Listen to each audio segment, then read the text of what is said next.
नमस्कार मित्रांनो, आज दिनांक 11 एप्रिल. आधुनिक भारताचे शिल्पकार, स्त्री शिक्षण आणि बहुजन शिक्षणाचे जनक, शिक्षण तज्ज्ञ, कृषी तज्ज्ञ, अर्थतज्ज्ञ, आधुनिक नाटककार, निबंधकार, आद्य शिवचरित्रकार, शिवजयंतीचे जनक, आधुनिक मराठी कवितेचे जनक, पुणे मनपाचे कर्तव्यदक्ष आयुक्त, सुधारकांचे सुधारक, क्रांतीसूर्य महात्मा ज्योतिराव फुले यांची आज जयंती. या जयंतीनिमित्त मी त्यांना सर्वप्रथम विनम्र अभिवादन करतो. मित्रांनो, आज त्यांच्या जयंतीनिमित्त आज तुमच्यासमोर मी त्यांच्या चरित्राचा एक धावता आढावा मांडणार आहे. महात्मा ज्योतिराव फुले यांचा जन्म 11 एप्रिल 1827 या दिवशी पुणे येथे झाला. खरं तर महात्मा फुले यांचे पूर्वज जे होते ते सातारा जिल्ह्यातील कटगुण या गावचे होते आणि त्यांचं जे मूळ आडनाव होतं ते गोरे असं होतं. मग त्यांचं फुले आडनाव कसं झालं तर कटगुणपासून त्यांचे पणजोबा जेव्हा पुण्याला आले तेव्हा उदरनिर्वाहासाठी आणि व्यवसाय म्हणून त्यांनी फुलांचा व्यवसाय सुरू केला. पेशव्यांच्या दरबारामध्ये फुले नेण्याचा व्यवसाय त्यांचा होता, फुले विक्रीचा त्यांचा व्यवसाय होता आणि म्हणून गोरेऐवजी त्यांचं आडनाव झालं फुले. महात्मा फुले यांना मातृशोक खूप लवकर झाला. ते 9 महिन्याचे असतानाच त्यांच्या मातोश्री चिमणाबाई यांचं दुःखद निधन झालं आणि म्हणून महात्मा ज्योतिराव फुले यांचा जो सांभाळ आहे तो सगुणाबाई क्षीरसागर यांनी केला. खरं तर सगुणाबाई क्षीरसागर या त्यावेळेस इंग्रजांची जी मुलं होती त्यांना सांभाळायला जायच्या आणि म्हणून महात्मा फुलेंचं जे बालपण आहे ते खरं तर इंग्रजांच्या या मुलांमध्ये गेलं, कारण बऱ्याच वेळा त्यांची संपर्क आला आणि म्हणून इंग्रजीचं एक वाचन, इंग्रजी संस्कृतीचा एक संस्कार आणि एकंदर तिथल्या सगळ्या आधुनिक जगण्याच्या पद्धती याचा एक संस्कार महात्मा ज्योतिराव फुले यांच्यावर त्या वयामध्ये झाला. महात्मा ज्योतिराव फुले यांचं शिक्षण हे वयाच्या 7व्या वर्षी सुरू झालं. त्यांना एका मराठी शाळेमध्ये वयाच्या 7व्या वर्षी दाखल करण्यात आलं आणि स्वतः ज्योतिराव हे अत्यंत तैलबुद्धीचे आणि एक चाणाक्ष बुद्धीचे हुशार विद्यार्थी म्हणून त्यावेळेस नावाजले गेले. अतिशय गतीने ते अभ्यास करायचे आणि असं करत करत ते एक एक इयत्ता पास करत चालले होते. परंतु यावेळी एक ही जी त्यांची प्रगती आहे ही त्यांच्या घरी काम करत असणाऱ्या एका कारकुनाला पाहवली नाही. त्या कारकुनाला असं वाटलं की जर ज्योतिबा असं शिकत राहिला तर माझी जी कारकुनाची नोकरी आहे ही नोकरी निघून मी त्या ठिकाणाहून बाजूला जाईल आणि ज्योतिराव ती नोकरी करतील आणि म्हणून त्याने एक कारस्थान केलं. त्याने ज्योतिरावांचे वडील गोविंदराव यांना शिक्षणाबद्दल, ज्योतिरावांच्या शिक्षणाबद्दल प्रतिकूल मतं सांगायला सुरुवात केली की जर ज्योतिरावाने शिक्षण घेतलं तर तो आयंदी बनेल, त्यापेक्षा त्याला आपल्या फुलांच्या व्यवसायात लावा, बागकाम करायला लावा. आणि यामुळं गोविंदरावांना ते म्हणणं पटलं आणि गोविंदरावांनी त्याच्यावर जास्त विचार न करता ज्योतिरावांना शाळेतून काढलं आणि अशा पद्धतीने थोड्या वेळासाठी ज्योतिरावांचं शिक्षण बंद झालं. परंतु ही गोष्ट काही लोकांना कळली, कारण ज्योतिरावांच्या शेजारी गफारबेग मुन्शी आणि मिस्टर लिजिट साहेब असे 2 गृहस्थ राहत होते, एक मुस्लिम गृहस्थ आणि एक ख्रिश्चन गृहस्थ. त्यांच्या असं लक्षात आलं की ज्योतिरावांसारखा चाणाक्ष मुलगा ह्याची शाळा बंद झालेली आहे, बंद केलेली आहे, तेव्हा याने शिकणं आणि त्याने प्रगती करणं खूप आवश्यक आहे. आणि म्हणून या दोघांनी गोविंदरावांची भेट घेतली आणि त्यांना सांगितलं की ज्योतिराव हा अतिशय चाणाक्ष बुद्धीचा आहे, त्याला तुम्ही शिकवा, बागकाम करण्यामध्ये त्याला गुंतवू नका. आणि शेवटी मग या दोघांच्या उपदेशाने ज्योतिरावांचं शिक्षण पुन्हा सुरू झालं आणि ज्योतिराव शिकले इंग्रजी 7वी पर्यंत. इंग्रजी 7वी ते उत्तीर्ण झाले आणि त्यानंतर त्यांनी शिक्षण आपलं औपचारिक शिक्षण थांबवलं. खरं तर या शिक्षणाच्या जोरावर ज्योतिराव ऑफिसर होऊ शकले असते, एखादा अधिकारी होऊ शकले असते, जज होऊ शकले असते, परंतु त्यांनी हे सगळं न करता एका वेगळ्या ध्येयाने ते प्रेरित झाले होते. आणि हे सगळं करत असताना त्यांनी जेव्हा शिक्षण घेत होते तेव्हा इंग्रजी साहित्याचं, इंग्रजी ग्रंथांचं वाचन, इंग्रजी इतिहासाचं वाचन त्यांनी केलं. यामध्ये थॉमस पेन यांचा त्यांच्यावर खूप मोठा प्रभाव पडला. त्यांचं जे पुस्तक आहे राईट्स ऑफ मॅन, या पुस्तकाचा त्यांच्यावर खूप मोठा प्रभाव पडला की मानवाला सुद्धा हक्क आहेत, समतेचे हक्क आहेत आणि सर्व मानव समान आहेत, हा जो मूळ विचार आहे त्यांना त्या पुस्तकातून स्फुरला. परंतु तरीसुद्धा अजून एक अशी घटना घडणं बाकी होतं की ज्यामुळे खऱ्या अर्थाने महात्मा फुले या सगळ्या विरुद्ध पेटून उठतील आणि ती घटना, तो प्रसंग घडला मित्रांनो. ज्योतिरावांच्या एका ब्राह्मण मित्राचे लग्न होते आणि या लग्नामध्ये आता मित्राचं लग्न म्हणल्यावर मित्र ज्या पद्धतीने सगळ्या गोष्टी करतो त्या पद्धतीने ज्योतिराव करत होते. मित्राच्या लग्नाची मिरवणूक निघाली, वरात निघाली आणि या वरातीमध्ये ज्योतिराव सगळ्या मित्रासोबत पुढे चालू लागले. खरं तर ही गोष्ट पाहिल्यानंतर काही ब्राह्मण मित्रांना हे खटकलं आणि त्यांनी ज्योतिरावांना स्पष्ट सांगितलं आणि त्यांनी डायरेक्ट ज्योतिरावांना असं म्हणाले की तू शूद्र असून, कुणबट असून तू या रांगेत पुढं कसं काय चालतोस? तुला आमच्या बरोबरीने राहण्याचा अधिकार कोणी दिला? तू शूद्र आहेस, तू या ब्राह्मणाच्या लग्नाच्या मिरवणुकीमध्ये सगळ्यात मागून चाल. आणि हा जो अपमान आहे, हा अपमान ज्योतिरावांना सहन झाला नाही आणि खूप मोठं त्यांच्या मनावर त्याचा एक परिणाम झाला, गंभीर परिणाम झाला. आणि त्यांनी विचार करायला सुरुवात केली की ही अशी अवस्था का झाली असेल आणि याचं उत्तर शोधण्यासाठी त्यांनी त्यातून वाचन सुरू केलं. आणि मग त्यांनी संत तुकाराम महाराजांची गाथा, संत ज्ञानेश्वरांची ज्ञानेश्वरी, महात्मा बुद्ध, बसवेश्वर, तीर्थंकर, वेगवेगळे विदेशी विचारवंत यांचे पुस्तकं त्यांनी वाचले आणि त्यांच्या सगळ्यांचं सार असं लक्षात आलं की हे जे सध्या घडलंय हे चुकीच्या पद्धतीने घडलं आहे. माणसामध्ये भेद ज्या प्रकारे या ठिकाणी केला गेलाय तो अत्यंत चुकीच्या पद्धतीने केला गेलाय. कारण सर्व समाजसुधारकांनी, संतांनी, तत्ववेत्यांनी हेच सांगितलंय की सर्व माणसं समान आहेत, सर्व माणसं एकाच ईश्वराची लेकरं आहेत आणि सर्वांनी सर्वांवर प्रेम केलं पाहिजे, समान पद्धतीने वागलं पाहिजे. आणि मग त्यांनी विचार केला की ही स्थिती शूद्रावर का आली असेल आणि त्यांनी चिंतन केलं, मनन केलं आणि त्यांच्या लक्षात आलं आणि त्यांना त्याचं उत्तर सापडलं की एवढं सगळं शूद्रांची जी अवस्था आहे, गुलामगिरीची अवस्था आहे, ही का झाली असेल. आणि त्याचं उत्तर त्यांच्या एका सुविचारात आहे, एका काव्यपंक्तीत आहे.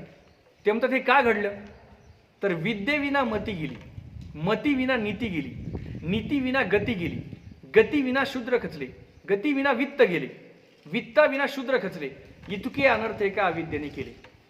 म्हणजे हे सगळं जे काही घडतंय किंवा घडलंय ह्याचं कारण त्यांनी शोधलं आणि त्यांच्या असं लक्षात आलं की याचं मूळ कारण म्हणजे बहुजन समाजाला शूद्रांना विद्या नसणे, शिक्षण नसणे हे आहे.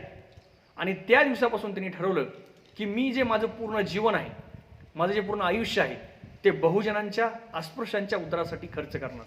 आणि म्हणून मागाशी जो मी उल्लेख केला, खरं तर त्यांच्या शिक्षणाच्या जोरावर ते सुखवस्तू जीवन जगू शकले असते, मोठे अधिकारी झाले असते, जज झाले असते, वेगवेगळ्या गोष्टी त्यांनी केल्या असत्या, पैसा कमवू शकले असते.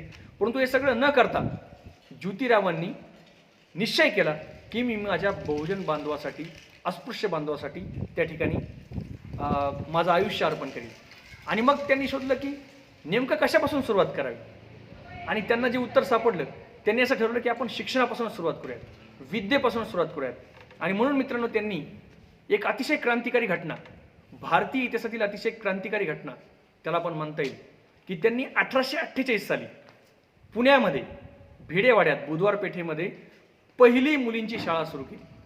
म्हणजे खरं तर ज्या स्त्रियांना चूल आणि मूल यामध्येच बंदिस्त केलं होतं, मनुस्मृतीने तर स्त्रियांना पशुपेक्षा सुद्धा हीन असं मानलेलं होतं, अशा काळामध्ये ज्योतिरावांनी हजारो वर्षांचा, शेकडो वर्षांचा कालखंड उलटल्यानंतर खऱ्या अर्थाने स्त्रियांसाठी, मुलींसाठी शिक्षणाची गंगा खुली केली आणि पहिली मुलींची शाळा त्यांनी 1848ला सुरू केली. यावेळी ज्योतिरावांचं वय होतं फक्त 21 वर्ष. वयाच्या 21व्या वर्षी ज्योतिरावांनी ही शाळा सुरू केली. आणि मुद्दा हा येतो की मग त्यांनी मुलींची शाळा का सुरू केली, मुलांना किंवा पुरुषांना त्यांनी प्रथम का नाही घेतलं. याचं कारण असं होतं, स्वतः महात्मा फुलेंनीच असं म्हटलंय की खऱ्या अर्थाने स्त्री ही कुटुंब चालवत असते, ती अत्यंत महत्त्वाची भूमिका बजावत असते, जिच्या हाती पाळण्याची दुरी तीच जगात उद्धारी. आणि म्हणून आधी माता सुशिक्षित झाली पाहिजे, साक्षर झाली पाहिजे, स्त्री साक्षर झाली पाहिजे, या उद्देशाने त्यांनी ही मुलींची शाळा सुरू केली. त्यांनी जे शाळा 2 संस्था स्थापन केल्या, त्याची नावं सुद्धा आपण पाहिली तर कशा पद्धतीची नाव होती बघा. या संस्थेच्या माध्यमातून त्यांनी आपल्या शाळा सुरू केल्या. त्यामध्ये native female schools in Pune ही पहिली संस्था.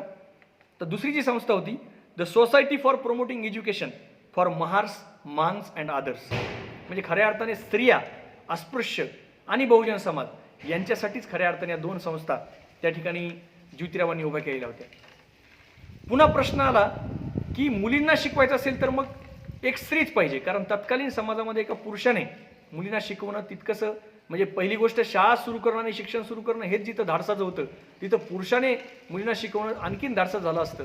आणि म्हणून ज्योतिरावांनी त्यावर सुद्धा पर्याय काढला आणि आपली पत्नी, आपली अर्धांगिनी सावित्रीमाई यांना त्यांनी शिकवलं आणि सावित्रीमाईंना पहिली महिला शिक्षिका त्या ठिकाणी बनवलं. वयाच्या अवघ्या 17व्या वर्षी सावित्रीमाईंनी लेखणी हाती घेतली आणि त्या मुलींना शिकवू लागल्या. खऱ्या अर्थाने हा एक क्रांतिकारी निर्णय होता मित्रांनो, कारण ज्या काळामध्ये मुलींनी बाहेर येणं, घराबाहेर पडणं खूप कठीण होतं, अशा काळात स्वतःच्या पत्नीला शिकवणं, तिला शिक्षिका बनवणं आणि तिला मुलींना शिकवण्यासाठी बाहेर काढणं, घराबाहेर पाठवणं आणि या सगळ्या गोष्टी करणं हे खरोखर एक खूप क्रांतिकारी एक मोठं पाऊल होतं. आणि या दरम्यान सावित्रीमाईंना आणि ज्योतिबांना त्याचा खूप त्रास, खूप विरोध सहन करावा लागला. पण सगळे दगड, शेण, खडे अंगावर घेऊन या माऊलीने आणि या क्रांती सूर्याने कुठेही न डगमगता आपलं कार्य चालू ठेवलं. जेव्हा सून घराबाहेर पडली, म्हणजे सावित्रीमाई घराबाहेर पडल्या, तेव्हा काही लोकांनी ज्योतिरावांच्या वडील गोविंदराव यांना आणखीन त्यांचे कान भरायला सुरुवात केली की ज्योतिराव बाहेर पडला तोपर्यंत ठीक होतं, परंतु तुमची सून सुद्धा घराबाहेर पडली, यामुळे धर्म बुडेल, तुमच्या 42 पिढ्या नरकात जातील, असं काही बाई धर्माच्या नावावर त्यांनी गोविंदरावांना सुनावलं. आणि शेवटी गोविंदराव हे थोडे पारंपरिक विचारसरणीचा पगडा असणारे एक गृहस्थ असल्यामुळं त्यांनी सांगितलं, ज्योतिरावांना आणि सावित्रीमाईंना स्पष्टपणे सांगितलं, जर तू शाळेत जायचं बंद केलं नाहीस, सावित्रीमाईला ते असं म्हणाले की जर तू शाळेत जायचं बंद केलं नाहीस तर तुला घराबाहेर पडावं लागेल, तर तुम्हाला घराबाहेर पडावं लागेल. यावर ज्योतिरावांनी विचार केला आणि त्यांनी असा विचार केला की आता आपण हे व्रत हाती घेतलंच आहे, त्यामुळे छोट्या मोठ्या सुखाच्या आणि नात्यांच्या मोहापायी हे महान कार्य आपण का सोडायचं. आणि म्हणून त्यांनी शेवटी घराला सोडलं, घराचा त्याग केला, नातेवाईकांचा त्याग केला, आपल्या आईवडिलांचा त्याग केला आणि तिथून ते बाहेर पडले. आणि उस्मान शेख यांनी खरं तर त्यांना जागा दिली आणि यांच्या घरी जाऊन, यांच्या घरी राहून त्यांनी आपलं कार्य पुढे चालू ठेवलं. सत्य असत्याशी मन केले ग्वाही, मानिले नाही बहुमता, या उक्तीला समोर ठेवून ज्योतिरावांनी आपल्या मनाला पटतं तेच करण्याचा या ठिकाणी निर्धार केला. आणि अनेक शाळा या दरम्यान ज्योतिरावांनी आपल्या त्या कालखंडामध्ये सुरू केल्या. याच कार्याचा सत्कार म्हणून खरं तर पुण्यातील जे लोक होते किंवा आपल्या इतर जे लोक होते त्या लोकांनी फुले दाम्पत्याचा खूप त्रास दिला, त्यांचा विरोध केला, त्यांचा छळ केला, त्यांना नावं ठेवली, परंतु त्यांच्या या कामाची दखल शेवटी एका परक्याला घ्यावी लागली. 1852 साली मुंबई इलाख्याचे जे गव्हर्नर होते मेजर कँडी यांनी पाहिलं की ज्योतिरावांनी ज्या पद्धतीने शाळा सुरू केल्या आहेत त्या शाळेतील मुलींची गुणवत्ता, म्हणजे मुक्ता साळव्यासारख्या विद्यार्थिनी असतील, फातिमा शेख सारख्या विद्यार्थिनी असतील, अशा गुणवान विद्यार्थिनी त्या ठिकाणी घडत होत्या. आणि ही सगळी गुणवत्ता पाहून, ही सगळं कार्य पाहून मेजर कँडी खूप खुश झाले आणि त्यांनी पुण्यातील विश्रामबागेमध्ये एक दरबार भरवला आणि त्या दरबारामध्ये सर्वांसमक्ष ज्योतिरावांना 200 रुपयाची शाल, 200 रुपये किमतीची शाल अर्पण केली आणि त्यांचा गौरव केला. हा खरोखर एक खूप मोठा गौरव त्या ठिकाणी महात्मा ज्योतिराव फुले यांचा गौरव मेजर कँडी यांनी केला होता. त्यानंतर ज्योतिरावांनी अस्पृश्यांसाठी पहिली शाळा 1851 साली सुरू केली नानापेठमध्ये. ही सुद्धा एक क्रांतिकारी घटना. जसं स्त्रियांना इथल्या धर्मव्यवस्थेने, इथल्या व्यवस्थेने डांबून ठेवलं होतं, चौकटीच्या आत, उंबऱ्याच्या आत बंद केलं होतं, तसंच इथल्या बहुजन समाजाला, अस्पृश्यांना सुद्धा खूप गुलामगिरीत त्या ठिकाणी वागवलं होतं. हजारो वर्ष हा समाज शिक्षणापासून दूर होता, आपल्या हक्कापासून दूर होता आणि या समाजाला सुद्धा शिक्षण मिळावं हा विचार ज्योतिरावांनी केला आणि शेकडो वर्षांनी त्यांनी बहुजन समाजासाठी, अस्पृश्य मुलांसाठी त्या ठिकाणी शिक्षणाची दारे खुली केली. मराठा आणि माळी मुलांकरता सुद्धा त्यांनी शाळा सुरू केली. 1854 साली त्यांनी पहिली रात्रशाळा सुरू केली आणि खऱ्या अर्थाने प्रौढ शिक्षणाचे जनक होण्याचा मान सुद्धा ज्योतिरावांकडे जातो. अशा पद्धतीने ज्योतिरावांनी अनेक शाळा त्या ठिकाणी सुरू केल्या आणि अतिशय समर्थपणे आणि गुणवत्तेने त्या ठिकाणी चालवून दाखवल्या. आता हे सगळं काम सुरू असताना ज्योतिराव आणि सावित्री सांगून ऐकत नाहीत, त्यांना शिव्या दिल्या तरी ऐकत नाहीत, त्यांच्यावर दगडशेण फेकले तरी ऐकत नाहीत. असं जेव्हा काही कर्मठ मंडळींच्या लक्षात आलं तेव्हा त्यांनी अत्यंत एक धाडसाचं पाऊल किंवा वाईट पाऊल उचललं. त्यांनी ज्योतिरावांची हत्या करण्याचा कट रचला आणि पुण्यातील या उच्चवर्णीय मंडळींनी 2 मारेकरी ज्योतिरावांच्या घरावर पाठवले. रात्रीची वेळ होती आणि हे 2 मारेकरी त्या ठिकाणी ज्योतिरावांच्या घरी आले. दोघांच्या हातामध्ये हत्यारं होती. ज्योतिरावांनी त्यांना पाहिलं आणि त्यांना विचारलं की तुम्ही का आला आहात. आणि मग त्या 2 मारेकऱ्यांनी सांगितलं की आम्ही तुम्हाला ठार करण्यासाठी आलो आहोत. आणि आम्हाला या मंडळीकडून प्रत्येकी 1,000 रुपये त्या ठिकाणी मिळणार आहेत. ज्योतिराव त्या ठिकाणी घाबरले नाहीत. ते शांतपणे एवढेच म्हणाले की मी आत्तापर्यंत तुमच्यासाठी जगत आलो आहे, बहुजन बांधवासाठी जगत आलो आहे, आता तुमच्यासाठीच मरणार आहे आणि माझ्या मरण्यामध्ये जर तुमचं कल्याण असेल तर मी आनंदाने मरायला तयार आहे. असं म्हणल्यावर मात्र ते दोघेही जण, खरं तर हे दोघे जण कोण, तर हे काही उच्चवर्णीय नव्हते, ब्राह्मण नव्हते, हे दोघेही जण बहुजन होते. एक होता कुंभार आणि एक होता रामोशी. म्हणजे खऱ्या अर्थाने इथल्या बहुजन समाजातील माणसांचाच उपयोग करून ज्योतिराव फुलेंना संपवण्याचा घाट या उच्चवर्णीय मंडळींनी घातला होता. आणि शेवटी हे दोघं त्यांचं उत्तर ऐकून खजील झाले. त्यांनी ज्योतिरावांचे पाय धरले, माफी मागितली. आणि नंतर या दोघांमध्ये असं परिवर्तन झालं की हा जो धोंडी कुंभार त्यांना मारायला आला होता, हा धोंडी कुंभार महात्माजींच्या प्रभावाने, ज्योतिबांच्या प्रभावाने नंतर पंडित झाला. म्हणजे काशीला जाऊन त्याने शिक्षण घेतलं आणि पंडित धोंडीराम नामदेव कुंभार या नावाने तो प्रसिद्ध झाला. आणि जो रोडे रामोशी होता तो तर ज्योतिरावांचा अंगरक्षक झाला. म्हणजे जो खरं तर मारायला आला होता, तोच त्यांचा रक्षक झाला. जो भक्षक होणार होता तो त्यांचा रक्षक झाला. हीच खऱ्या अर्थाने एका महापुरुषाची एक ताकद असते की त्यांच्या भोवती आलेल्या अनेकांच्या आयुष्याचं सोनं ते करतात. आणि म्हणून या मारेकरांचं आयुष्य बदलून टाकण्याचं काम त्या ठिकाणी ज्योतिरावांनी केलं. हे सगळं होत असताना म्हणजे खरं तर हे दुर्दैव म्हणावं लागेल की क्रांतीसूर्य महात्मा ज्योतिराव फुले आणि सावित्रीबाई फुले यांचे आपण सर्वजण लेख आहोत. आज लाखो कोटींनी त्यांचे लेख, सर्व त्यांचे अपत्य आहोत आपण, त्यांच्यामुळे आज आपण घडलो आहोत. परंतु या दोघांना स्वतःचं असं एक पुत्ररत्न नव्हतं. आणि म्हणून अनेकांनी ज्योतिरावांना असं सुचवलं की तुम्हाला जर मुलगा व्हायचा असेल तर तुम्ही दुसरं लग्न करा. कारण त्या काळातल्या पद्धतीनुसार जर मूलबाळ होत नसेल तर पुरुषाने किंवा पतीने दुसरं लग्न करणं त्या काळामध्ये ती पद्धतच होती. आणि म्हणून अनेकांनी त्यांना सुचवलं की ज्योतिराव तुम्ही दुसरं लग्न करा. खरं तर एखादा म्हणला असता की काय हरकत आहे, पुत्रप्राप्तीसाठी दुसरं लग्न करायला काय हरकत नाही. परंतु ज्योतिराव हे कर्ते सुधारक होते. जे बोलायचे तेच करायचे, किंबहुना बोलण्यापेक्षा जास्त करायचे. आणि म्हणून त्यांनी असं त्या ठिकाणी युक्तिवाद केला की जर एखाद्या पुरुषाला मूलबाळ होत नाही म्हणून दुसरं लग्न करण्याचा अधिकार आहे, जितका अधिकार पुरुषाचा आहे मग तितकाच अधिकार एका स्त्रीला का नाही, स्त्रीला सुद्धा दुसरा लग्न करण्याचा अधिकार का नाही. इतक्या ठामपणे त्यांनी त्या ठिकाणी ज्योतिरावांनी हे मत मांडलं. म्हणजे स्त्री पुरुष समतेचा खरा विचार, खरा आचार सुद्धा या ठिकाणी आपल्याला दिसून येतो. आणि ज्योतिरावांनी वापरलेला शब्द आहे सावता. ज्योतिराव म्हणतात जर एखादा पुरुष अनेक लग्न करून आपल्या पत्नीसाठी सवत आणू शकतो तर एखादी स्त्री अनेक लग्न करून आपल्या नवऱ्यासाठी सावता का आणू शकत नाही, तिला सुद्धा तो अधिकार असला पाहिजे. किती धाडसाचं हे विधान आहे. किंवा दुसरा एक शब्द ज्योतिरावांनी वापरलेला आहे की जशी एखादी स्त्री आपला पती मरण पावल्यानंतर सती जाते त्याच्या दुःखामुळं, तसा एखादा पती आपल्या पत्नीच्या वियोगामुळे सता का गेला नाही, असा एक सवाल त्या ठिकाणी ज्योतिरावांनी उभा केलेला आहे. म्हणजे सावता आणि सता ह्या ज्या संकल्पना आहेत या विचारातूनच पुढे आलेल्या आहेत, ज्योतिरावांनी त्या धाडसाने मांडलेल्या आहेत. हे सगळं होत असताना 1864 साली ज्योतिरावांचे वडील गोविंदराव यांचा मृत्यू झाला. खरं तर जसं मी तुम्हाला सांगितलं की ज्योतिरावांना घरातून बाहेर काढून देण्यात आलं. परंतु नंतर गोविंदरावांना ते पटू लागलं की ज्योतिराव आणि सावित्रीबाई जे करत आहेत ते अत्यंत समाजोपयोगी आणि अत्यंत उपयुक्त असं काम आहे. आणि म्हणून उत्तरार्धात, त्यांच्या आयुष्याच्या उत्तरार्धात ते पुन्हा जवळ आले होते, एकत्र आले होते. आणि याच दरम्यान 1864ला गोविंदरावांचा मृत्यू झाला. खरं तर मृत्यूनंतर काय करावं याचाही आदर्श ज्योतिरावांनी घालून दिला आहे. म्हणजे आपल्या वडिलांच्या श्राद्धाला किंवा स्मरणार्थ, स्मृतीनिमित्त त्यांनी काय केलं तर अंध अपंगांना जेवण देण्याचं काम ज्योतिरावांनी केलं. गरीब विद्यार्थ्यांना पुस्तकं त्या माध्यमातून त्यांनी देण्याचं काम केलं.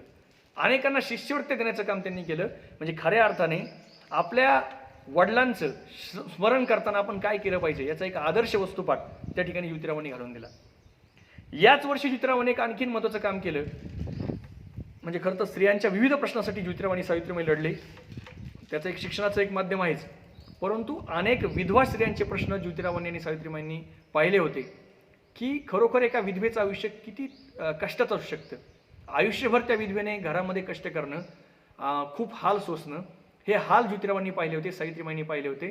आणि म्हणून विधवांचा विवाह व्हावा, विधवांचा पुनर्विवाह व्हावा यासाठी या दोघांनी सुद्धा प्रयत्न केले. आणि शेवटी ज्योतिराव फुलेंच्या प्रयत्नातून 1864 साली पहिला पुनर्विवाह त्यांनी त्या ठिकाणी पुण्यामध्ये घडून आणला.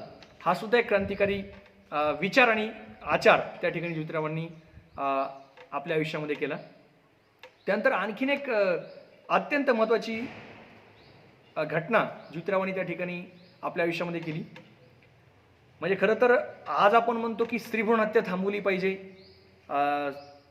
ह्या गोष्टी आपण सांगतो, बेटी बचाव बेटी पढाओ, परंतु ह्या गोष्टीचा खरं तर उद्गम आणि विचार आणि आचार ज्योतिरावांनी त्या काळात केला. 1863 साली त्यांनी बाल हत्या प्रतिबंधक गृहाची स्थापना केली. आणि यासाठी त्यांनी काय केलं तर आपल्याच घराच्या शेजारी वाडा बांधला. या घराचा नंबर लक्षात ठेवण्यासारखा येतो आहे 395. आणि त्यांनी अशी जाहिरात दिली पेपरमध्ये, वृत्तपत्रामध्ये. जाहिरात अशी होती की कोणा विधवेचे अज्ञानपणाने वाकडे पाऊल पडून ती जर गरोदर झाली तर तिने ज्योतिरावांनी स्थापन केलेल्या गृहात येऊन बाळंत होऊन जावे.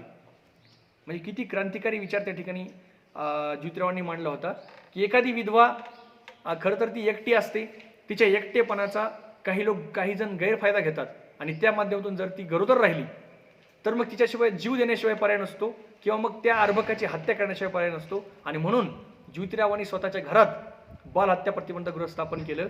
आणि या माध्यमातून ज्योतिरावांनी सावित्रीमाईंनी 35 अशा मातांचं बाळंतपण केलं. सावित्रीमाईने तर पोटच्या लेकीप्रमाणे अशा 35 मातांचं बाळंतपण केलं. आणि एवढंच नव्हे तर त्यांच्याकडे आलेली जी काशीबाई नावाची विधवा गरोदर माता होती, तिचा जो मुलगा होता यशवंत, या यशवंताला दत्तक त्या ठिकाणी सावित्रीमाई आणि महात्मा ज्योतिराव फुले यांनी घेतलं आणि त्याला भविष्यामध्ये समाजसेवेसाठी एक डॉक्टर म्हणून त्या ठिकाणी त्याला डॉक्टर केलं आणि समाजसेवेसाठी त्याचं आयुष्य त्यांनी अर्पण केलं. तर हा सुद्धा आदर्श आपण या ठिकाणी ज्योतिरावांचा घेतला पाहिजे. हे सगळं करत असताना ज्योतिरावांनी आणखीन एक महत्त्वाचं काम त्या ठिकाणी केलं की आपण म्हणतो की त्या काळामध्ये जसं स्त्रियांची स्थिती होती तशी अस्पृश्याची स्थिती सुद्धा फारच दयनीय होती. अस्पृश्यांना जर पाणी भरायचं असेल तर त्यांना सार्वजनिक पाणवठ्यावर पाणी भरण्याचा अधिकार नव्हता. आणि मग अशा काळात ज्योतिरावांनी लक्षात घेतलं की अशी काही फार वाईट अवस्था या अस्पृश्य बांधवाची होत आहे. आणि म्हणून त्यांनी 1868 साली म्हणजे त्यांनी घराच्या बाहेर कुठं काय अशी सोय उपलब्ध करून दिली किंवा खूप दूरवर अशी सोय उपलब्ध करून दिली असं नव्हे, तर स्वतःच्या घराची विहीर आणि हौद त्यांनी अस्पृश्य बांधवांसाठी खुला केला. म्हणजे खऱ्या अर्थाने सुधारणेची सुरुवात स्वतःपासून होते आणि ते त्यांनी दाखवून दिलं. स्वतःच्या घराची विहीर आणि हौद त्यांनी अस्पृश्य बांधवांसाठी खुला केला. हे सगळं करत असताना ज्योतिरावांना म्हणजे खरं तर आर्थिक बाबी सुद्धा पाहणं आवश्यक होतं. आणि म्हणून त्यांनी काही व्यवसायाकडं, काही धंदा करण्याकडे लक्ष दिलं आणि त्यामधून त्यांनी एक कंपनी स्थापन केली. त्या कंपनीचं नाव होतं Pune commercial and contract company.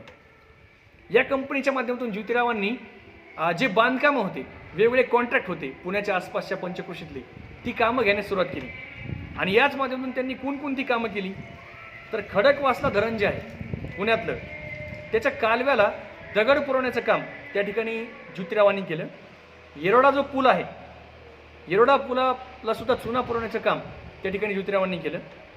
Katraj बोगदा असेल किंवा मुंबई मनपाची जी इमारत आहे किंवा बडोद्याचा सयाजीराव गायकवाडचा जो लक्ष्मीलास पॅलेस आहे, अशा अनेक इमारतीमध्ये त्या ठिकाणी वेगवेगळे कामं त्या ठिकाणी ज्योतिरावांनी केलेली आहेत. आणि त्या माध्यमातून स्वतःचा उदरनिर्वाह आणि जे सामाजिक कार्य आहे त्याला पैसा उपलब्ध करण्याचं काम ज्योतिरावांनी केलं. खऱ्या अर्थाने ज्योतिराव एक बिल्डर होते असं आपल्याला म्हणता येईल. म्हणजे या सगळ्या इमारती त्यांनी उभ्या केल्या म्हणून ते बिल्डर तर होतेच, पण या इमारती उभा करता करता राष्ट्र उभारणीचं काम त्यांनी केलं. आणि म्हणून ज्योतिराव हे बिल्डर तर होतेच, पण एक नेशन बिल्डर सुद्धा होते, एक राष्ट्र निर्माते सुद्धा होते. हे आपण या ठिकाणी लक्षात घेतलं पाहिजे. छत्रपती शिवाजी महाराज आणि ज्योतिराव फुले यांचा सुद्धा संबंध खूप जवळचा होता. म्हणजे खरं तर दोघांच्या कालखंडामध्ये खूप मोठा फरक आहे. 200 वर्षाच्या आसपासचा तो फरक आहे. परंतु तरीसुद्धा शिवरायांची प्रेरणा त्या ठिकाणी ज्योतिरावांनी घेतली होती. आणि खऱ्या अर्थाने छत्रपती शिवरायांची समाधी जी बाभळीमध्ये, काट्याकुट्यामध्ये, अतिशय वाईट अवस्थेमध्ये होती, ती समाधी शोधून काढण्याचं काम ज्योतिरावांनी केलं. आणि एक समिती त्या ठिकाणी ज्योतिरावांनी स्थापन केली आपल्या सहकाऱ्यांच्या सोबत घेऊन, शिवसमाधी जीर्णोद्धार समिती. आणि या समितीचे अध्यक्ष स्वतः ज्योतिराव होते. आणि या समितीच्या माध्यमातून त्या समाधीचा जीर्णोद्धार करण्याचं काम त्या ठिकाणी ज्योतिरावांनी केलं. आणि छत्रपती शिवाजी महाराज यांच्यावरील पहिला पोवाडा, आणि म्हणून त्यांना आद्य शिवचरित्रकार, पद्यमय चैत्र त्या ठिकाणी ज्योतिरावांनी लिहिलं. छत्रपती शिवाजी महाराजांचा पहिला पोवाडा त्या ठिकाणी ज्योतिरावांनी लिहिला, कुळवाडी भूषण पवाडा गातो भोसल्याचा छत्रपती शिवाजीचा. अशा पद्धतीने त्या पवाड्यामध्ये त्यांनी छत्रपती शिवरायांचं गुणगान त्या ठिकाणी गायलेलं आहे. आणि कुळवाडी भूषण ही जी अस्सल शेतकऱ्यांची उपमा आहे ती छत्रपती शिवरायांनी त्या ठिकाणी दिलेली आहे. याच जोडीला पहिली शिवजयंती सुद्धा सुरू करण्याचा मान जातो तो ज्योतिराव फुले यांना. आणि म्हणून छत्रपती शिवाजी महाराज यांचा सुद्धा एक आदर्श समोर ठेवून ज्योतिरावांनी आपल्या आयुष्यामध्ये कार्य केलं, हे आपण लक्षात घेतलं पाहिजे. त्यानंतर ज्योतिरावांचं एक अत्यंत क्रांतिकारी कार्य ज्याला आपण म्हणूयात ते म्हणजे त्यांनी केलेली सत्यशोधक समाजाची स्थापना. 23 सप्टेंबर 1873 त्यांनी या समाजाची स्थापना केली. सर्वसाक्षी जगतपती त्याला नकोच मध्यस्थी हे ब्रीज समोर ठेवून त्यांनी असं ठरवलं की ईश्वर आणि भक्त यांच्यामध्ये जे धर्माचे दलाल आहेत त्यांनी कुणीही येऊ नये, थेट भक्ताने ईश्वराशी संवाद साधला पाहिजे. आणि वेगवेगळे जे कार्य आहेत धार्मिक कार्य, मग लग्न असेल, दशक्रिया असतील, वेगवेगळे विधी असतील, हे विधी करायला सुद्धा कुणाही दलालाची आम्हाला गरज नाही, आम्ही ते सर्व करू, असा एक क्रांतिकारी विचार त्यांनी मांडला. आणि 3 सूत्रावर त्यांनी हे काम सुरू केलं. सत्यशोधक समाजाचे काम होतं त्यामध्ये सत्याचा आणि सद्विचारांचा प्रसार करणं, मनुष्याचे जे मूलभूत अधिकार आहेत आणि कर्तव्य आहेत याविषयी समाजामध्ये प्रबोधन करणं आणि विद्येचा प्रसार करणं, या अनेक गोष्टीसोबत सत्यशोधक समाजाच्या माध्यमातून ज्योतिरावांनी खूप मोठं कार्य केलं. त्यामध्ये बहुजन मुलांना शिष्यवृत्ती देण्याचं काम सुद्धा या समाजाच्या माध्यमातून त्यांनी सुरू केलं. त्याचबरोबर वेगवेगळ्या निबंध स्पर्धा ते या ठिकाणी आयोजित करू लागले.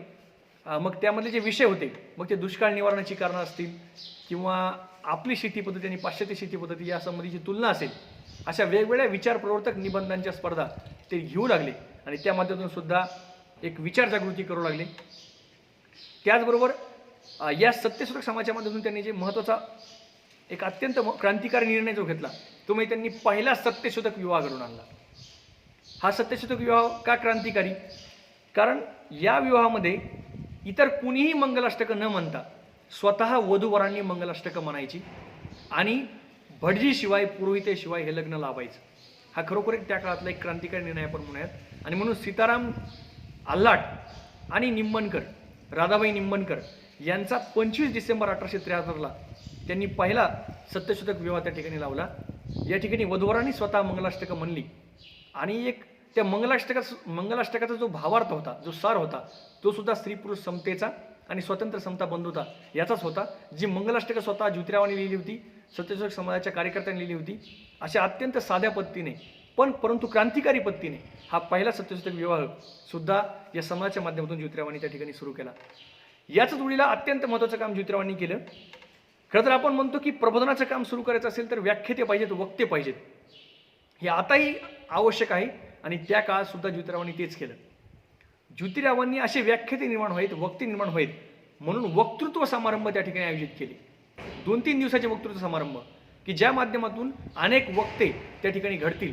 कारण ज्योतिराव स्वतः म्हणाले होते की आपल्या समाजाला खऱ्या अर्थाने प्रबोधन करणाऱ्या वक्त्यांची गरज आहे, व्याख्यात्यांची गरज आहे. आणि मला वाटतं आजही ते आपल्याला लागू होईल की अजूनही आपल्या समाजाला अशा प्रबोधन करणाऱ्या वक्त्यांची, व्याख्यात्यांची गरज आहे.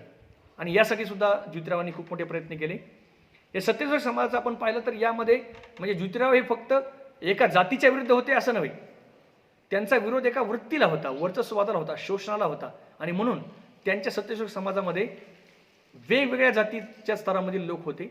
त्यामध्ये ब्राह्मणही होते, अस्पृश्यही होते, मराठा, माळी, सोनार, कासार, वेगवेगळ्या मारवाडी, वेगवेगळ्या जाती धर्माचे लोक त्या ठिकाणी होते. वेगवेगळ्या स्तरातील लोक त्या ठिकाणी होते. व्यापाऱ्यापासून तर मजुरापर्यंत सगळ्या स्तरातले, आर्थिक स्तरातले सुद्धा लोक त्या ठिकाणी होते. आणि म्हणून एक समतेचा विचार त्यांनी फक्त सांगितला नाही तर तो जगून दाखवला आणि लोकांमध्ये तो रुजवला. आणि म्हणून आपण पाहतो की सत्यशोधकाची चळवळ आहे ती ज्योतिरावानंतरही खूप दिवस महाराष्ट्रामध्ये सुरू राहिली आणि अजूनही त्या विचारांचे पाईक आपल्याला मिळतात आणि त्याच विचाराने हा समाज सध्या चालतो आहे. कारण आपण फुलेशाह आंबेडकर या विचारांचा महाराष्ट्र आपण म्हणतो, निश्चितपणे त्यातील पहिलं नाव क्रांतीसूर्य महात्मा ज्योतिराव फुले यांचं आहे आणि तो वारसा सध्यासुद्धा आपण चालवत आहोत. सत्यशोधक समाजाच्या माध्यमातून हे तर कार्य ज्योतिरावांनी पुढे चालवलंच, परंतु अत्यंत महत्त्वाची गोष्ट जी ज्योतिरावांनी पहिल्यांदा केली, ऐतिहासिक गोष्ट, ती सुद्धा या ठिकाणी मला नमूद करावी अशी वाटते. हंटर कमिशन जेव्हा भारतामध्ये आलं तेव्हा या हंटर कमिशन समोर ज्योतिरावांनी जी क्रांतिकारक मागणी केली ती सुद्धा एक ऐतिहासिक मागणी आहे. म्हणजे या हंटर कमिशन समोर वेगवेगळ्या लोकांनी वेगवेगळ्या मांडण्या मांडल्या, परंतु येथील बहुजनांना सक्तीचं मोफत प्राथमिक शिक्षण मिळावं अशी पहिल्यांदा जर मागणी कुणी केली असेल भारताच्या इतिहासामध्ये तर ती ज्योतिराव फुले यांनी केली आहे. म्हणजे 139 वर्षापूर्वी सक्तीच्या प्राथमिक शिक्षणाची मागणी करणारा हा महामानव होता. म्हणजे खरं तर आपल्याला RT 2010 उजळावं लागलं आपल्याला की सक्तीचा प्राथमिक शिक्षणाचा अधिनियम आणायला आणि तो मूलभूत हक्क करायला 2010 उजळावं लागलं. परंतु 139 वर्षापूर्वी ज्योतिरावांनी ही मागणी त्या ठिकाणी या हंटर कमिशनर समोर केली होती आणि त्यासाठी पाठपुरावा केला होता. आणखीन एक गोष्ट ज्योतिरावांनी या ठिकाणी केली, जसं मी म्हणालो की विधवांच्या पुनर्विवाहासाठी ज्योतिरावांनी प्रयत्न केले, तसं आणखीन एक अघोरी प्रथा या महाराष्ट्रामध्ये सुरू होती. ती प्रथा म्हणजे विधवांचं केशवपन. म्हणजे एखादी स्त्री विधवा झाली तर तिला सुंदर राहण्याचा अधिकार नाही. मग काय करायचं, तर तिचे जे सुंदर केस आहे, सुंदर तिची निशाणी म्हणजे तिचे केस, ते केस काढून टाकणे, कापून टाकणे, केश वपन करणे. आणि ज्योतिरावांनी यावर सुद्धा परखड मत व्यक्त केलं. ते म्हणाले की खरं तर विधवांचे केस कापणे हे एक पापाचं काम आहे, एक पापकर्म आहे, हे बरोबर नाही आणि ते पाप आपल्या शरीरावर का घेता, असं म्हणून त्यांनी नाभिकांना आव्हान केलं की तुम्ही हे सोडून द्या, केश वपन करणं सोडून द्या. आणि या आव्हानाला नाभिकांनी खूप मोठा प्रतिसाद दिला. नाभिकांनी संप केला. पुणे आणि मुंबई यासारख्या ठिकाणी नाभिकांनी संप केला आणि असं जाहीर केलं की आम्ही इथून पुढं विधवा स्त्रियांचं केशोपन करणार नाही. म्हणजे खरं तर हा सुद्धा एक क्रांतिकारी निर्णय की ज्या मागे ज्योतिरावांची प्रेरणा होती. आणि या कार्याची दखल ही बातमी थेट इंग्लंडपर्यंत जाऊन पोहोचली आणि इंग्लंडमधल्या ज्या समाजवादी चळवळीतील काम करणाऱ्या, स्त्रीवादी चळवळीमध्ये काम करणाऱ्या स्त्रिया होत्या, त्यांनी पत्र लिहून अभिनंदन केलं की अशा पद्धतीने तुम्ही काम करत आहात. मी खऱ्या अर्थाने हे सुद्धा एक खूप मोठं काम त्या ठिकाणी ज्योतिरावांनी उभं केलं. हे सगळं करत असताना ज्योतिरावांनी लेखन सुद्धा तितकंच केलं आहे. त्याचा उल्लेख मागे पुसट चाललेला आहे. मग तो छत्रपती शिवाजी महाराजांचा पोवाडा असेल, गुलामगिरी, ज्यामधून त्यांनी हिंदुस्थानातील गुलामगिरीचा इतिहास त्या ठिकाणी मांडलेला आहे. शेतकऱ्याचा असूडमधून त्यांनी शेतकऱ्यांची दुःस्थिती आणि ती होण्यामागची कारणं, त्याची मीमांसा, त्याला काय काय कोण जबाबदार आहेत आणि शेतकऱ्यांनी काय केलं पाहिजे याबद्दल त्यांनी शेतकऱ्याचा असूडमध्ये मांडलं. ब्राह्मणांचे कसबमधून त्यांनी वेगवेगळ्या सामाजिक प्रश्नांना हात घातला. तृतीयरत्न हे पहिलं नाटक त्यांनी त्या ठिकाणी प्रौढ शिक्षणाच्या बाबतीमध्ये जागृती करणारं नाटक त्यांनी लिहिलं. हे सगळं करत असताना ज्योतिरावांनी एक अत्यंत महत्त्वाचं पुस्तक त्या ठिकाणी लिहिलं. त्याचं नाव आहे सार्वजनिक सत्यधर्म. सत्याविना नाही जगी धर्म, काढवावे वर्म ज्योती म्हणे. हे पुस्तक लिहित असताना खरं तर ज्योतिरावांची अवस्था फार वाईट होती. म्हणजे ज्योतिराव तसे बळकट होते, दणकट होते. लहानपणी त्यांनी व्यायाम केला होता, कसरत केली होती, दंडबैठका काढल्या होत्या. लहुजी वस्ताद साळवे यांच्या तालीमध्ये ते तयार झालेले होते, दांडपट्टा, तलवार वगैरे कसलेलं शरीर होतं. परंतु दुर्दैवानं त्यांना पक्षाघात झाला आणि त्यांचं अर्ध अंग लुळं पडलं आणि म्हणून त्यांना उजव्या हाताने लिहिता येणार. आणि त्यांना तर हे सार्वजनिक सत्यधर्म पुस्तक लिहून पूर्ण करायचं होतं. कारण ती तळमळ होती की मला माझ्या समाजाला काहीतरी सांगायचं आहे, मला माझ्या समाजाला घडवायचं आहे आणि त्यासाठी हे पुस्तक लिहिणं आवश्यक आहे. खरं तर हे पुस्तक लिहित असताना किंवा याचा विचार सुरू असताना सावित्रीमाईने त्यांना सांगितलं होतं की तुम्ही यशवंताचं लग्न लवकर करून घ्या. तो आता वयात आलेला आहे आणि त्याने लवकर लग्न करणं आवश्यक आहे असं सावित्रीमाईने त्यांना सांगितलं. परंतु ज्योतिरावांनी असं उत्तर दिलं की यशवंतरावाचं लग्न मी तेव्हाच करील जेव्हा हे पुस्तक मी लिहून पूर्ण करील. आता खरं तर त्यांचा उजवा हात निकामी झालेला आणि अशा वेळी डाव्या हाताने, म्हणजे किती उर्मी असावी समाज प्रबोधनाची, सामाजिक कार्याची, डाव्या हाताने त्यांनी हे पुस्तक लिहिलं आणि जेव्हा हे पुस्तक पूर्ण झालं तेव्हाच त्यांनी यशवंतरावाचा विवाह त्या ठिकाणी केला. म्हणजे खऱ्या अर्थाने एखाद्या कार्याने किती प्रेरित व्हावं आणि किती समर्पणाने एखादं कार्य करावं याचं एक मूर्तिमंत उदाहरण ज्योतिराव होते. आणि हे सगळं पाहत असताना त्यांनी पुण्याचे आयुक्त म्हणून सुद्धा खूप एक मोलाचं काम त्या ठिकाणी पुण्यामध्ये पार पाडलं होतं. 1876 ते 1883 अशी 7 वर्ष महात्मा ज्योतिराव फुले हे पुण्यामध्ये आयुक्त होते, पुणे मनपाचे आयुक्त होते. आणि या आयुक्त पदाच्या काळामध्ये त्यांनी खरं तर एक आदर्श आयुक्त कसा असावा, कर्तव्यदक्ष आयुक्त कसा असावा, कमिशनर कसा असावा याचा वस्तुपाठ त्या ठिकाणी ज्योतिरावांनी घालून दिला. म्हणजे लोकांना ज्या गरजा आहेत, ज्या मूलभूत सुविधा आहेत त्या पुरवण्यामध्ये आपण कटाक्षाने काम केलं पाहिजे याचा आदर्श ज्योतिरावांनी घालून दिला. त्याचबरोबर जे काही वायफळ खर्च त्या ठिकाणी व्हायचे मनपाकडून, म्हणजे त्यामधलं एक उदाहरण मी तुम्हाला देतो की ज्यावेळेस गव्हर्नर त्या ठिकाणी पुण्यामध्ये येणार होते त्यावेळेस त्यांच्या स्वागतासाठी एक मोठा समारंभ घेण्याचा आणि त्यासाठी खर्च करण्याचा ठराव त्या ठिकाणी मनपाने मांडला. परंतु या ठरावाला विरोध करण्याचं धाडस आणि कसून विरोध त्या ठिकाणी ज्योतिरावांनी केला आणि उलट असं सांगितलं की हा जो खर्च होणार आहे तो खर्च तुम्ही तिथं वाया घालवण्यापेक्षा शिक्षणासाठी खर्च करा, या बहुजनांच्या शिक्षणासाठी खर्च करा. अतिशय धाडसीपणाने असे मुद्दे त्या ठिकाणी ज्योतिराव मांडत होते. आणि खरं तर एक जी गोष्ट आहे ती सुद्धा आजच्या राजकारण्यांनी किंवा अनेक जे पदाधिकारी असतात त्यांनी आदर्श घेण्यासारखी आहे. कारण ज्योतिरावांना स्वतःच्या घराचं बांधकाम, अंतर्गत बांधकाम करायचं होतं, त्यामध्ये काही दुरुस्त्या करायच्या होत्या. तर एखादा म्हणला असता मी तर पुण्याचा आयुक्त आहे, कमिशनर आहे, मला काय कोणाची परवानगी घ्यायची गरज आहे, मी परस्पर माझं बांधकाम करू शकतो, सगळं करू शकतो. परंतु असं सगळं असताना आपल्या पदाचा गैरवापर न करता ज्योतिरावांनी रीतसर अर्ज केला आणि परवानगी घेतली की मला माझ्या घरातील अंतर्गत बांधकाम दुरुस्त करायचं आहे. म्हणजे खऱ्या अर्थाने एक आदर्श म्हणजे समाजसुधारक म्हणून, एक नेता म्हणून, एक पुढारी म्हणून, एक विचारवंत म्हणून तर आहेच, परंतु एक राजकारणी म्हणून आणि एक पदस्थ म्हणून सुद्धा ज्योतिरावांकडे आपण पाहिलं पाहिजे. हे आपण इथे लक्षात घ्यावं. हे सगळं करत असताना ज्योतिरावांना ती वेळ आली की ज्या वेळेस लोकांनी त्यांना महात्मा ही पदवी अर्पण केली. खरं तर महात्मा ही पदवी मिळणं त्याला खूप त्या तुडीचं कार्य असावं लागतं. जेव्हा ज्योतिराव फुले हे मुंबईला गेले, मुंबईतील कोळीवाडा या ठिकाणी त्यांची सभा भरली. या सभेमध्ये राव बहादूर वड्डेदार असतील, राव बहादूर नारायण मेघाजी लोखंडे असतील, ही सगळी मंडळी उपस्थित होती. आणि या सगळ्या मंडळीला मनातून असं वाटलं, जवळपास 2,000 ते 2,500 लोक या सभेला उपस्थित होते. या सगळ्या मंडळीला मनातून असं वाटलं की असं जे महान कार्य आहे, हे महान कार्य करणारा आत्मा हा महानच असला पाहिजे. आणि म्हणून 11 मे 1888ला त्या ठिकाणी ज्योतिरावांना महात्मा ही पदी सन्मानाने त्यांनी बहाल केली. खऱ्या अर्थाने ज्योतिराव हे महात्मा होते. आणि महात्मा गांधींनी सुद्धा एका ठिकाणी असं लिहून ठेवलंय की ज्योतिराव फुले देश के पहिले महात्मा थे, असली महात्मा थे. म्हणजे खरं तर स्वतः महात्मा गांधींनी ही पावती द्यावी, इतक्या तुडीचं कार्य ज्योतिरावांचं होतं.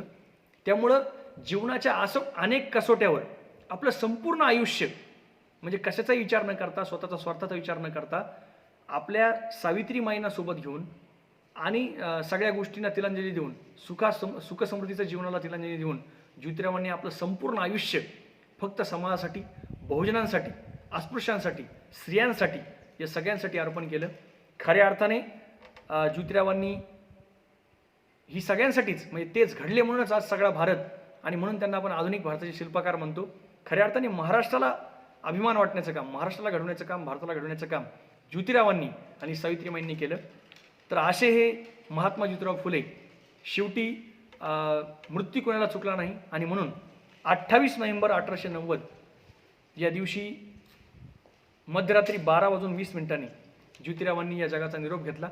परंतु ज्योतिराव जरी देहाने या ठिकाणी नसले तरी त्यांनी जो क्रांतीचा हा क्रांती सूर्य कधीच मावळणार नाही. ते जरी देहाने गेलेले असले तरी या क्रांती सूर्याची जी आग आहे, जो विचारांची जी दाहकता आहे, ती आजही टिकून आहे. आणि म्हणून आजही आपण गर्वाने फुले शाहू आंबेडकर विचारधारेचा महाराष्ट्र असं आपण म्हणतो. तेव्हा या प्रसंगी आज त्यांच्या जयंतीनिमित्ताने अतिशय धावता आढावा या ठिकाणी त्यांच्या चरित्राचा मी आपणासमोर मांडलेला आहे. पुन्हा एकदा या जयंतीनिमित्ताने मी महात्मा ज्योतिराव फुले यांना नम्रपणे अभिवादन करतो. जय क्रांती, जय ज्योती. धन्यवाद मित्रांनो.